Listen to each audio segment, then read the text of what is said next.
Jam e martuar dhe kam një hall burrësh namazlidhje për kushtuar shumë në fe dhe në familje, por më bengos shumë sepse më gënjen dhe mundohet në shumë gjëra fshetas me i bër.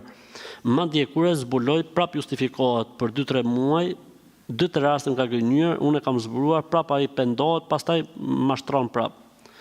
Kur e pyes për diçka që vetëm se e di, më kthen përgjigje tjetër jo të vërtetën. Ose e vrej që mbyllet ndonjë tom, kur flet me dikë shokës e familjar më çeftas meje që unë mos ta ndëgjoj. Po ç'ke më motër, po çfarë ke më motër që do me ditë gjitha të vërtetat. Burri thotë nuk më tregon. Po çfarë ke, pse e pyet burri? Shile, burri mund të bëte sa pet. Patjetër me zbulu të vërtetën. Me kë folet ti tani? Po leje me burrin, lëre, të flasim me këtë doj, të komunikoj me të këtë doj.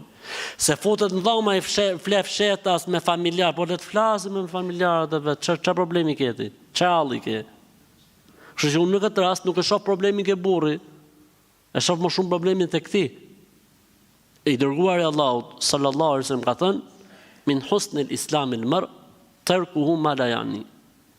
Prej treguesve që tregojnë pjekurinë e besimit tek një njeri është të mos interesohet për gjërat që nuk i interesojnë.